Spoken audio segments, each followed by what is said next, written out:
Salam sejahtera Malaysia, denyut nadi suara rakyat bergema di channel ini. Terbaru daripada Ahmad Mursi, diterbitkan di harapandaily.com. Saya suka dengan wartawan ini, Ahmad Mursi. 5 Jun. Tajuk dia, dosa terampun kalau PAS menang pilihan raya. Inilah Khawarij. Aduh, ini paling, saya pun pelik jugalah. Macam mana kalau PAS menang boleh terampun dosa? Ini bukan perang macam zaman-zaman dulu waktu zaman Nabi kah? Ini bukan, ini hanya pilihan raya.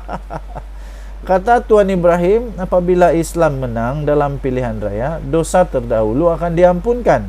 Dosa yang mana satu nih? Dosa yang mana satu?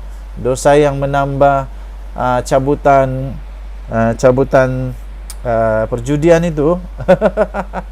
Itukah? Atau dosa yang mana satu? Tidak pastilah. Maka di bawah contoh, apabila PAS menang, maka dihapuskan judi. Inilah saya lupa. Tapi dia saya rasa lucu. Inilah yang saya rasa lucu. Tapi dia lupa. Ketika kerajaan tebuk atap Perikatan Nasional, PAS naikkan cabutan judi. Artikel dosa terampun dengan sebab kemenangan Islam itu telah dipadam oleh Harakah-Daily. Error 404 hanya ada dalam indeks Google. Nah, jadi tuan-tuan dan puan yang dihormati sekalian, PAS gagal bukan hapus, tapi gagal untuk buat. Semasa jadi kerajaan makan gaji buta. Kebanyakan inisiatif berkaitan Islam di Malaysia bukan PAS yang buat. Sekali lagi, kebanyakan inisiatif berkaitan Islam di Malaysia bukan PAS yang buat. Mahkamah Syariah, Bank Islam, Universiti Islam, SMK Agama, KAFA dan lain-lain terbaru perkenal hadith 40 di sekolah. Hal ini disebabkan Islam di mata PAS hanya hudud. Pembangunan basmi kemiskinan pula bukan hal Islam. Sebab itu sengaja dilambatkan. Jika anggap Islam menang hanya bila PAS menang, maka itulah Khawarij. Oh begitu. Saya baca balik tulisan daripada Ahmad Mursi ini. Jika anggap Islam menang hanya bila PAS menang, maka itulah Khawarij. Kerana nanti dianggap kerajaan selain PAS itu bukanlah Islam, maka lahirlah gulu dan takfiri. Sekian banyak kerajaan Madani lakukan kebaikan Islam, PAS tetap anggap Islam belum menang. Saya ulang balik. Sekian banyak kerajaan Madani lakukan demi kebaikan Islam, PAS tetap anggap Islam belum menang. Sebab itu pengikut PAS sanggup lakukan dosa besar seperti kazaf demi kononnya memenangkan Islam. Saidina Osman dan Saidina Ali bukan dibunuh oleh musyrikin Quraisy atau orang kafir atau orang munafik.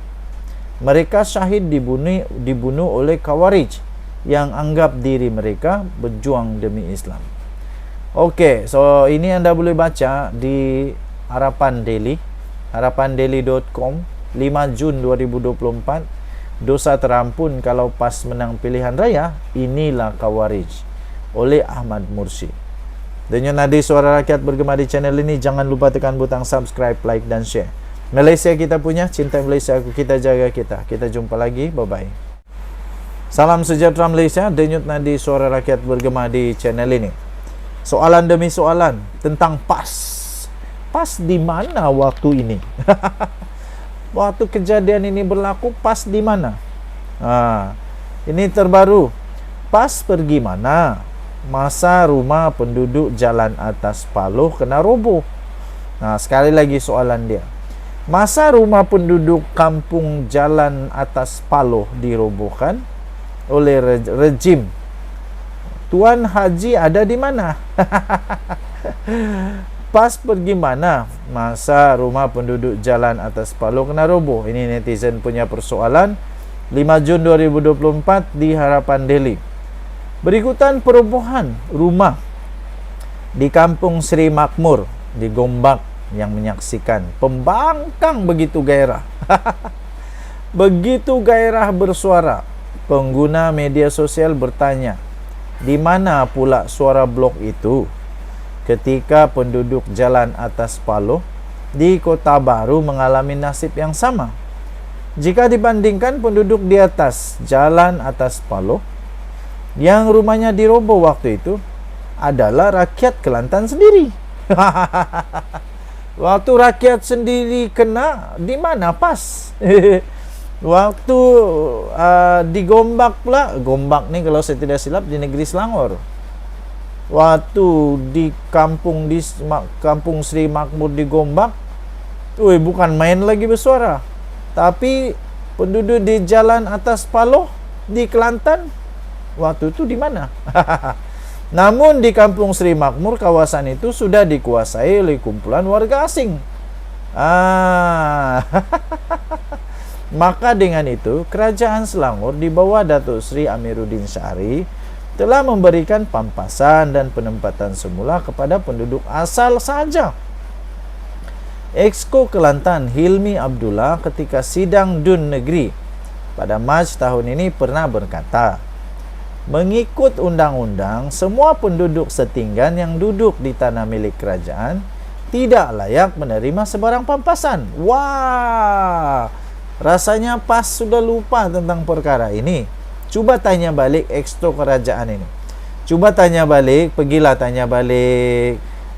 Kalau lah masih ingat, jangan pula macam Mahathir kan, Mahathir mudah lupa. Sudah tua bang, janganlah marah-marah dia. Exco Kelantan, coba tanya Exco Kelantan ini, nama dia Hilmi Abdullah. Ketika dalam sidang Dun Negeri pada Mac tahun ini, dia pernah berkata, mengikut undang-undang, semua penduduk setinggan yang duduk di tanah milik kerajaan tidak layak menerima sebarang pampasan. Justru warganet mempersoal mengapa pembangkang, terutamanya PAS tiba-tiba beria-ia sangat mahu dilihat juara dalam soal kampung Sri Makmur. Sedangkan kumpulan itu juga yang mengabaikan penduduk kampung atas Jalan Paloh. Yang dekat Kelantan tu sah-sah orang Kelantan, tapi kena hambat juga. Yang dekat Selangor ni sah-sah majoriti bukan orang asal Selangor.